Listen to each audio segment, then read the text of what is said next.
जब एक टीम लगातार टेस्ट मुकाबलों में संघर्ष कर रही हो, तो सवाल सिर्फ स्कोरबोर्ड पर नहीं होता। असली लड़ाई तब शुरू होती है जब आपकी इच्छा शक्ति की परीक्षा होती है, जब हर चीज आपके खिलाफ जाती है और फिर भी आप मैदान छोड़ने से इनकार करते हैं।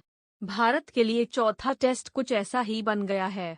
पहले 3 दिन इंग्लैंड के नाम रहे, जिनमें भारतीय गेंदबाजों की थकावट, रणनीतिक ढीलापन और कप्तानी की अनिश्चितता ने मैच को लगभग विरोधियों की झोली में डाल दिया।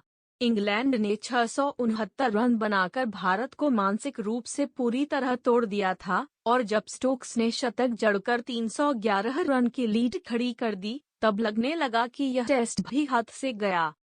लेकिन क्रिकेट की खूबसूरती यही है कि जब आप हार मानने लगते हैं, तब अचानक कुछ खिलाड़ी उम्मीद की लौ जलाते हैं। लंच से ठीक पहले भारत की पारी का जो विनाश हुआ, पहले ओवर में ही वॉक्स की 2 गेंदों ने जायसवाल और साई सुदर्शन को चलता कर दिया। उसने ड्रेसिंग रूम में सन्नाटा फैला दिया होगा।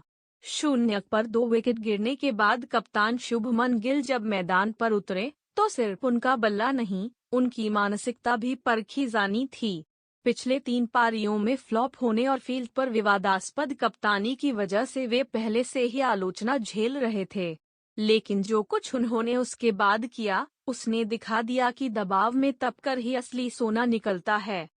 गिल ने 78 की साहसिक पारी खेलते हुए न सिर्फ विकेट पर टिके रहे, बल्कि क्लासिकल स्ट्रोक्स के जरिए इंग्लैंड की आक्रामकता को जवाब दिया। वहीं केएल राहुल 87 पर खड़े हैं। 210 गेंदों की मैराथन पारी, जिसमें उन्होंने हर गेंद को सम्मान दिया और दिखा दिया कि टेक्निक और धैर्य का कोई विकल्प नहीं होता।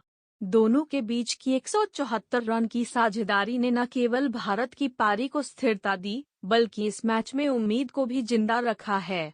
यह वही पिच है जहां भारत के गेंदबाज दिन भर रन लुटाते रहे और कोई जवाब नहीं सूझा। वहीं गिल राहुल की यह साझेदारी इंग्लैंड को परेशान करने लगी है, खास तौर पर तब जब गिल को जीवनदान भी मिला। 46 पर डॉसन ने एक आसान कैच छोड़ दिया। गिल ने जहां अपने स्ट्रोक्स में आत्मविश्वास दिखाया, वहीं राहुल ने धैर्य से गेंदबाजों को थकाया। राहुल का 500 प्लस रन वाला यह पहला सीरीज है, और गिल अब 694 रन पर पहुंच चुके हैं, जो विराट कोहली के 2016 के इंग्लैंड टूर पर बनाए गए 655 रन से ज्यादा है। यह आंकड़े नहीं, एक संदेश है कि भारत हार मानने वाला नहीं है, और अगर यह साझेदारी अगले दिन भी जारी रहती है, तो इंग्लैंड की 311 रन की लीड भी खतरे में पड़ सकती है। लेकिन सब कुछ इतना गुलाबी भी नहीं है। यह प्रदर्शन एक फिक्स की तरह है, एक पलस्तर उस घाव पर जो भारत की गेंदबाजी और कप्तानी ने खुद बनाया है। 157 ओवर फील्ड पर रहना, रणनीतिक गलतियों का अंबार, और फिर 2 गेंदों में 2 विकेट, यह सब दर्शाता है कि भारत को अपने खेल के कई स्तरों पर सुधार की जरूरत है। शुभमन गिल और राहुल ने एक दिन जरूर रोशनी दिखाई, लेकिन यह सिर्फ शुरुआत हो सकती है या फिर एक आखिरी चमक, यह तो अगला दिन बताएगा।